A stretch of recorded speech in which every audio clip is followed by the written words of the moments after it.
அணு ஆயுதங்களை உக்ரைன் விட்டு கொடுத்துருக்கவே கூடாது. எப்போ சோவியத் யூனியன் உடஞ்சதோ அடுத்த ஒரு சில ஆண்டுகள்ல சோவியத் யூனியனால அணு ஆயுதங்கள் உக்ரைன் பகுதியில் வைக்கப்பட்டிருந்துச்சு. அதை ஒரு பெரிய ஏமாத்து வேலையை பண்ணி உலக நாடுகள் எல்லாமே சேர்ந்து சோவியத் யூனியன் கிட்ட உக்ரைனை அணு ஆயுதங்களை ஒப்படைக்க வச்சாங்க. அன்னைக்கு மட்டும் அந்த தவறை நம்ம பண்ணாமல் இருந்திருந்தோம்னா இன்னைக்கு நம்ம இவ்வளோ கஷ்டப்பட வேண்டிய வேலை இல்லை. இது எல்லாத்துக்குமே காரணம் சோவியத் யூனியன்ல இருந்து பிரிஞ்சு புதுசாக உருவான நாடான ரஷ்யாவால தான். அது மட்டும் இல்லாமல் நமக்கு நண்பர்களாக இருக்கக்கூடிய நபர்களே அப்போ நம்ம முதுகுல குத்திட்டாங்கன்னு ஒரு பெரிய குற்றச்சாட்டை ஜெலன்ஸ்கி இப்போ வச்சிருக்காருன்னே சொல்லலாம். இது கூடவே சேர்த்து இன்னொரு மிகப்பெரிய குற்றச்சாட்டு அமெரிக்காவோட எக்ஸ் பிரசிடென்ட் பைடன் மேல வைக்கப்பட்டிருக்கு.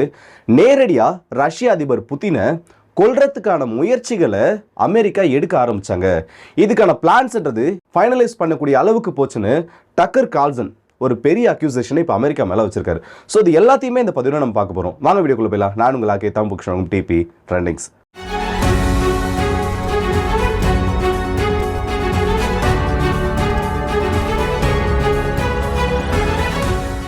உக்ரைன்ல இருந்த இந்த செய்திகளை நம்ம முதல்ல ஆரம்பிச்சிருவோம். உக்ரைனை பொறுத்த வரைக்கும் ஒரு 160 பில்லியனுக்கும் அதிகமாக பப்ளிக் டெப்ட், பொதுமக்களுக்கான அந்த கடன்ன்றது ரைஸ் பண்ணப்பட்டிருக்குன்னே சொல்லலாம். இது 2024ல் 23ல் இருந்ததை விட 16% அதிகம். நேரடியாக அதோட எக்ஸாக்ட் ரேஷியோ பார்த்தோன்னா 13%லேருந்து 16% அட்டைன் பண்ணுறதுக்கு வெறும் 40 நாட்கள் மட்டும்தான் எடுத்திருக்கு. இது வந்து பப்ளிக் டெப்ட் மட்டும்தான்.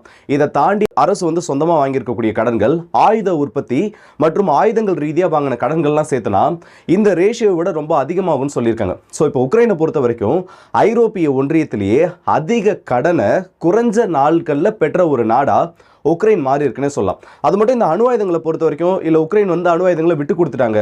சோவியத் யூனியன் கிட்ட நம்ம அணு ஆயுதங்களை எப்படி நம்ம வச்சிருந்தோமோ, உக்ரைன் பகுதியில் அணு ஆயுதங்களானது இருந்துச்சோ அதே மாதிரி நம்ம இப்போ வரைக்கும் அணு ஆயுதங்களை வச்சிருக்கணும்னு இந்த பேச்சுக்களானது அடிக்கடி எழுப்பப்பட்டதை பார்க்கலாம். ஆனால் ஜெலன்ஸ்கி வந்து அடிக்கடி இந்த குற்றச்சாட்டுகளை வைக்கிறது ஒரு பெரிய விஷயமே கிடையாது. ஏன்னா இந்த ரஷ்யா உக்ரைன் போர் ஆரம்பிச்சதுல இருந்து எங்ககிட்ட வந்து அணு ஆயுதங்கள் இருந்தால் எங்களுக்கு இப்படி ஒரு பிரச்சனையே வந்திருக்காது, அணு ஆயுதங்களை நாங்கள் விட்டு கொடுத்தது தப்பு, உக்ரைன் வந்து அன்னைக்கு மேற்குலக நாடுகளால் ஏமாற்றப்பட்டுட்டாங்க. இதில் அவர் சொல்லியிருக்கக்கூடிய அந்த முக்கியமான வார்த்தை தான், இன்னைக்கு நம்ம கூட யாரு நம்ம நண்பர்களாக இருக்காங்களோ இல்லை இன்னைக்கு வந்து நம்ம யாரை நம்பி இருந்துட்டு இருக்கோமோ அவங்களோட கட்டாயத்தின் பேரில் தான் நம்ம அணு ஆயுதங்களை ஒப்படைச்சோன்னு இவர் சொல்லியிருக்கிறதுல இந்த ஒரு வார்த்தை உண்மை. ஏன்னா இப்போ அமெரிக்காவுக்கு ஒரு விஷயம் தெளிவாக தெரியும், எந்த ஒரு நாடு புதுசாக அணு ஆயுதத்தை உருவாக்கினாலும் அது அமெரிக்காவுக்கு பிரச்சனையாக மாறும். அதுவும் சோவியத் யூனியன்ல இருந்து பிரிஞ்சு போன ஒரு நாடு கிட்ட அணு ஆயுதம் இருக்கின்றது என்னைக்கா இருந்தாலும் நமக்கு பிரச்சனை. ஏன்னா எல்லா நாடுகளும் அமெரிக்காவுக்கு எல்லா டைம்லையும் அலைஸாக இருந்துட மாட்டாங்க. புதுசாக ஒரு நாடு அணு ஆயுதத்தை உருவாக்கக்கூடாதுன்றதுக்காக அன்னைக்கு பிரித்து கொடுத்தாங்க. ஆனால் இதில் ஜெலன்ஸ்கிக்கு புரியலையா இல்லை தெரிஞ்சும் தெரியாத மாதிரி நடிக்கிறாருன்றது தெரியல. உக்ரைன் கிட்ட சொந்தமாக அணு ஆயுதங்கள்ன்றது கிடையாது. சோவியத் யூனியன் தன்னோட பாதுகாப்புக்காக சோவியத் யூனியன்ல அங்கமா இருந்த சில பகுதிகளில் இன்னைக்கு உக்ரைன் அதுக்கு ஒரு நல்ல எடுத்துக்காட்டு. அன்னைக்கு அந்த இடத்துல பல அவங்களோட ஸ்ட்ராட்டஜிக் அணு ஆயுதங்களை கொண்டு போயிட்டு நிறுத்தி வச்சிருந்தாங்க. அவங்களோட அணு ஆயுத பேசஸ்ன்றது அந்த இடத்துல இருந்துச்சு. ஆனா இப்போ ஜெலன்ஸ்கி என்ன மாதிரி பேசிட்டு இருக்காருன்னா, சொந்தமா உக்ரைனுக்குன்னு தனியா அணு ஆயுதங்கள் இருந்த மாதிரியும் அது அமெரிக்கா உக்ரைன் கிட்ட இருந்து பிடுங்கி ரஷ்யா கிட்ட கொடுத்துட்ட மாதிரியும் பேசிட்டு இருக்காங்க. ஆனா ரியாலிட்டியில சோவியத் யூனியன் கிட்ட இருந்து உக்ரைனுக்கு அணு ஆயுதங்கள் வந்ததே தவிர உக்ரைனுக்குன்னு தனியாக எந்த ஒரு காலகட்டத்திலையும் அணு ஆயுதங்கள் கிடையாது. ஸோ இவங்க கிட்ட அணு ஆயுதங்களே இதுக்கு முன்னாடி கிடையாது. இப்போ இது ரியாலிட்டியில் எப்படி ஒத்து போகும்னு பார்த்தீங்கன்னா, பெலாரஸ் வந்து ரஷ்யாவோட நியூக்ஸை வாங்கி வச்சிருக்காங்க. அதை நாளைக்கே திரும்ப ரஷ்யா வாங்கிட்டாங்கன்னா எங்களோட நியூக்ஸை நீங்கள் பிடிங்கிட்டீங்கன்னு பெலாரஸ் ஒரு அக்யூசேஷனை ரஷ்யா மேலே வச்சா எப்படி இருக்கும்? அதே மாதிரி ஒரு சினாரியோ தான் இப்போ நடந்துருக்கு. நான் திரும்பவும் சொல்கிறேன், அணு ஆயுதங்கள் சோவியத்தோடது. அதோட ஒட்டுமொத்த கண்ட்ரோல் சோவியத் யூனியன் உடஞ்சதுக்கு அப்புறமா ரஷ்யா கிட்ட போயிருச்சு. அவங்க வச்சிருந்த அணு ஆயுதங்களை அவங்க திரும்ப எடுத்துட்டு போனாங்களே தவிர உக்ரைன் தயாரிச்சு வச்சிருந்த அணு ஆயுதங்களை ஜெலன்ஸ்கி சொல்ற மாதிரி ரஷ்யா எடுத்துட்டு போகல. ஸோ இப்போ ஜஸ்ட் ஒரு நேம் சேக்குக்காக மட்டும்தான் இப்படிப்பட்ட செய்திகளை ஜெலன்ஸ்கி சொல்லியிருக்காருன்னு சொல்லலாம். அதே நேரத்தில் இன்னொரு பக்கம் ட்ரம்ப் அவர் வெளியிடக்கூடிய ஒவ்வொரு அறிவிப்புமே ஒரு பெரிய ஒரு பூகம்பத்தை கிளப்பிட்டு இருக்குன்னே சொல்லலாம். ஏன்னா ஏற்கனவே மெக்சிகோ நாட்டை சேர்ந்த பல நபர்களை மெக்சிகோவுக்கு திரும்ப அனுப்புகிறேன், இங்கேருந்து ஏர்லிஃப்ட் பண்ணுறேன்னு சொல்லிட்டு ஒரு பெரிய பிரச்சனை அந்த பக்கம் போயிட்டு இருக்கு. நிறைய நாடுகள் வந்து இல்லை நாங்கள் இந்த மாதிரிலாம் பண்ண மாட்டோம், நீங்கள் கொண்டு வந்தீங்கன்னா உங்கள் மிலிட்ரி பிளேனை இறக்கிறதுக்கான அந்த பெர்மிஷன் கூட நாங்கள் கொடுக்க மாட்டோன்னு அது ஒரு சைடு தனி பிரச்சனையாக போயிருக்கப்போ இப்போ மனுஷன் புதுசாக என்ன தெரியுமா சொல்லியிருக்காரு, நம்ம ஏன் வந்து டாக்ஸஸை வந்து அதிகப்படுத்தணும், டாக்ஸ்ன்ற ஒரு வார்த்தையை மொத்தமாக கட் பண்ணிட்டு டாரிஃப்ஸை அதிகமாக்குவோம். நம்ம இந்த மாதிரி பண்ண ஆரம்பிச்சோம்னா நம்ம நாட்டோட உற்பத்தி அதிகமாகும், மற்ற நாடுகள் மூலயமா நம்ம நாட்டு மக்கள் பயனடைவாங்கன்னு அதிகமான கட்டணத்தை இப்போ வரின்னு மட்டும் இல்லாமல் ஒவ்வொரு பொருளும் நம்ம இம்போர்ட் பண்ணுறனாலும் சரி இல்லை எக்ஸ்போர்ட் பண்ணுறனாலும் சரி அதுக்கான காஸ்ட்டை இன்க்ரீஸ் பண்ணுறதுக்கான பாசிபிள் சினாரியோஸை இப்போ அதிகமாக அனலைஸ் பண்ண ஆரம்பிச்சிருக்காங்கன்னு சொல்லலாம். ஸோ அமெரிக்கா ஃபர்ஸ்ட்ன்ற அவங்களோட ஒரு மைண்ட் செட்டில் அவர் ரொம்பவே தெளிவாக இருக்காரு. ஆனால் இந்த 4 வருஷம் முடியறதுக்குள்ள அமெரிக்கா கண்டிப்பாக வளர்ச்சி அடைஞ்சிரும், அதில் எந்த ஒரு சந்தேகமும் வேணாம். அதுக்கான பிளான் எல்லாத்தையுமே அவர் ப்ராப்பராக போய் பண்ண ஆரம்பிச்சிட்டாரு. அமெரிக்காவை நம்பி யாரெல்லாம் இருக்காங்களோ, இல்லை இப்போ இந்த டீடாலரைசேஷன் ப்ராசஸில் யாரெல்லாம் உள்ளே வந்திருக்காங்களோ அவங்க எல்லாருக்கும் இது ஒரு பெரிய சிக்கலாக மாறும், குறிப்பாக பிரிக்ஸுக்கு. ஏன்னா ஏற்கனவே நேரடியாக ஒரு சவால் விட்டுருக்காரு ட்ரம்ப் அவர்கள். ஆல்ரெடி வந்து பிரிக்ஸ்க்கு கீழே ஒரு பெரிய பிரச்சனை போயிட்டு இருக்கு. டீடாலரைசேஷன் பண்ணணுமா வேணாமா? சைனாவும் சரி ரஷ்யாவும் சரி டீடாலரைசேஷனில் ரொம்ப ஸ்ட்ராங்காக இருக்காங்க. நமக்குள்ளே நம்ம கம்யூனிகேட் பண்ணிக்கணும், நமக்குள்ளே நம்ம வர்த்தகத்தை பண்ணிக்கணும்னா டீடாலரைசேஷன் தவிர்த்து வேறு வழி இல்லைன்னு. ஆனால் இந்தியா இதில் வந்து ஒரு ஸ்ட்ராங்கான ஹோல்டே இல்லை. நம்ம வந்து டாலருக்கு எதிராக என்றைக்குமே நிற்க போகிறது இல்லைன்னு ஒரு சில ஸ்டேட்மெண்ட் எல்லாம் வந்துட்டு இருக்கு. ஸோ அப்படி இருக்கப்போ பிரிக்ஸ்ன்ற கூட்டமைப்பு மேலே ஒட்டுமொத்தமாக ட்ரம்ப் அவர்களால் தடை போடப்பட்டாலோ, இல்லை பொருளாதார தடைன்றது இந்த பிரிக்ஸ் நாடுகள் மேலே போட்டப்பட்டாலோ அதுக்கு நமக்கு ஒரு பெரிய சிக்கலாக மாறும். இந்த டீடாலரைசேஷன் சொல்லக்கூடிய அந்த ஒரு பெரிய கனவு, ரஷ்யா சீனாவோட ஒரு பெரிய கனவு, இல்லை இந்த பிரிக்ஸோட ஒரு முக்கியமான கனவுன்றது அந்த இடத்துல ஒட்டு மொத்தமாக இல்லாமல் போயிடுன்னு சொல்லலாம். ஸோ இப்போ பிரிக்ஸை பற்றி பேசிட்டு இருக்க அதே டைமில் இந்த அசாசினேஷன் அட்டெம்ப்ட், அசாசினேஷன் சொன்ன உடனே ஒரு பக்கம் ட்ரம்ப்பை பற்றின ஒரு ஞாபகம் வரும், இன்னொரு பக்கம் இதுக்கெல்லாம் பெயர் பெற்ற ரஷ்யாவை பற்றின ஒரு ஞாபகம் வரும். ஆல்ரெடி ரஷ்யாவோட அதிபரை பற்றி சொல்லணும்னா எக்கச்சக்க கதைகள் ஆன்லைன் முழுக்க வரும். அதுவும் இந்த ரஷ்யா உக்ரைன் போர் ஆரம்பிச்சதுலேருந்து இல்லைப்பா அவர் வந்து பாடி டபுள் யூஸ் பண்ணிட்டு இருக்காங்க, இப்போ பேசிட்டு இருக்கிறது புதினே இல்லை, அவங்களோட விக்டரி பரேடில் பேசினப்பெல்லாம் அனலைஸ் பண்ண ஆரம்பிச்சாங்க. நீங்கள் பாருங்களேன் அவரோட கை வந்து இதுக்கு மேலே அசையல, நீங்கள் பாருங்களேன் அவரோட வாய் வந்து இதுக்கு மேலே போகல, அவர் கையை இதுக்கு மேலே தூக்கல, ஒரே இதுல வாய் மட்டும் அசைஞ்சிட்டு இருக்கு, இது ஒரு ஏஐ ஜெனரேட்டட் வீடியோ, என்னென்னவோ சொல்லிட்டு இருந்தாங்க. இது இப்போ கடைசியில் எண்டில் வந்து எப்படி நின்றுக்குன்னா, டக்கர் கார்ல்சனை பற்றி நம்ம எல்லாருக்குமே தெரியும். ரஷ்யாவுக்கே நேரடியாக போயிட்டு ஒரு வெஸ்டர்ன் ரிப்போர்ட்டர் இல்லை ஒரு வெஸ்டர்ன் மீடியா பர்சன் நேரடியாக புத்தினை இன்டர்வியூ பண்ணது, அதுவும் இந்த ரஷ்யா உக்ரைன் போருக்கு அப்புறமா அவர் தான் முதல் தடவையாக பண்ணார்.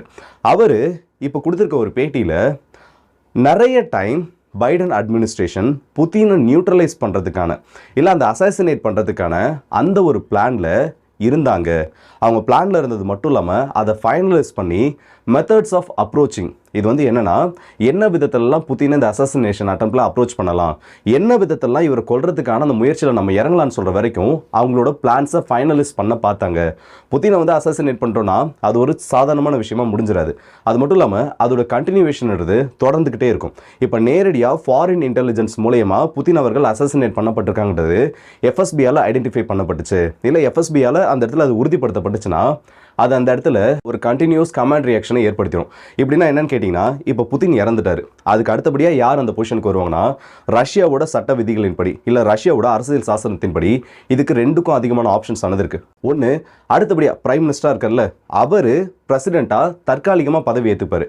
இதுக்கு வந்து ஒரு நல்ல உதாரணம் சொல்லணும்னா போரிஸ் எல்ஸ்டன் ஆல்ரெடி ரஷ்யாவோட அதிபராக இருந்தவர், அவர் பதவி விட்டு போனதுக்கு அப்புறமா அப்போதைக்கு பிரைம் மினிஸ்டராக இருந்த புதின் அவர்கள் அந்த பதவியை எடுத்துக்கிட்டாங்க. அதே மாதிரி இப்போ ரஷ்யாவோட பிரைம் மினிஸ்டராக இருக்கவங்க புதினுக்கு அப்புறம் அந்த பதவி எடுத்துப்பாங்க.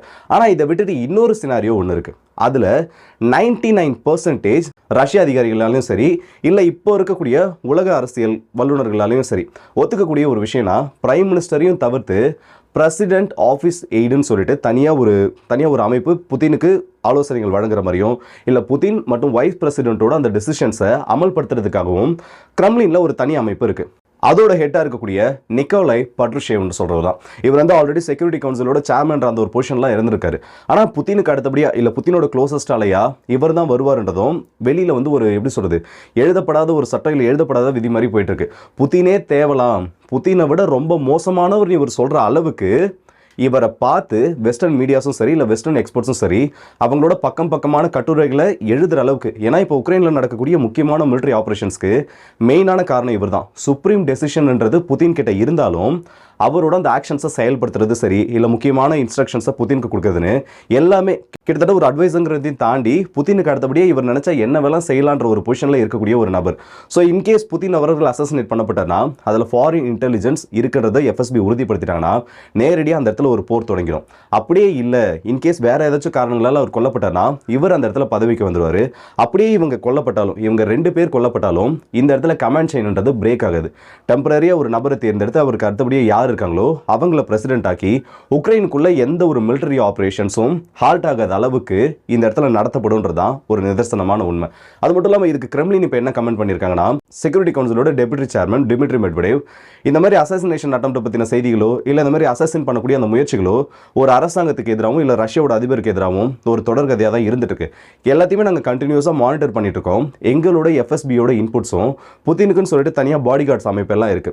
அவங்களோட செக்யூரிட்டி இருக்க வரைக்கும் எந்த ஒரு அசாசினேஷன் அட்டம்ப்ட்லையும் ரஷ்ய அதிபரை தொட முடியாதுன்றத ரொம்பவே தெளிவான ஒரு வார்த்தைகளை சொல்லியிருக்காருன்னு சொல்லலாம். இது வரைக்கும் அமெரிக்கா பண்ண அசாசினேஷன் அட்டம் ஃபிடல் காஸ்ட்ரோ உட்பட எல்லாரையும் நம்ம பார்த்தோன்னா நேரடியாக அவங்களோட பங்கு அதில் இருக்க மாதிரியே தெரியாது. சதாம் ஹுசேன் அந்த மாதிரி ஹிஸ்ட்ரியெல்லாம் எடுத்து பார்த்தனாலே ஒன்று உள்நாட்டில் ஒரு பிரச்சனை ஏற்படும். உள்நாட்டில் ஏற்படக்கூடிய அந்த பிரச்சனையினால அவங்க அந்த நாட்டை சேர்ந்த அமைப்பினராலேயே அவர் கொல்லப்படுற மாதிரி இருக்கும். ரொம்ப ரேரஸ்ட் சினாரியோஸில் தான் எவிடன்ஸ் கிடைக்கிற அளவுக்கு நேரடியாக இவங்களோட இன்வால்மெண்ட்ன்றது இருக்கும். ஸோ பைடன் அட்மினிஸ்ட்ரேஷன் அவங்களோட கடைசி காலத்தில், அதுவும் கடைசி 2 மாதங்களில் இந்த மாதிரி ஒரு பிரச்சனை கிளப்புறதுக்கான முயற்சிகள் பண்ணாங்கன்றத ஒரு பெரிய பிரச்சனையை கிளப்பியிருக்கு. ஆனால் இதுக்கான எந்த ஒரு சப்போர்ட்டிங் எவிடன்ஸே அவர் கொடுக்கல. இது ஒரு ஸ்டேட்மெண்ட்டாக அதை பற்றின அனாலிசிஸ் போயிட்டு இருக்குன்னு சொல்லியிருக்காரு தவிர அதுக்கான எவிடன்ஸ் எதையும் இந்த இடத்துல கொடுக்கலன்றதையும் நம்ம ஞாபகத்தில் வச்சுக்கணும். ஸோ இந்த வீடியோ பற்றி உங்களோட கருத்துக்களை கமெண்ட் செக்ஷன் சொல்லுங்கள். அடுத்த வீடியோ சந்திப்போம். அது வரைக்கும் இந்த வீடியோ உங்கள் எல்லாருக்கும்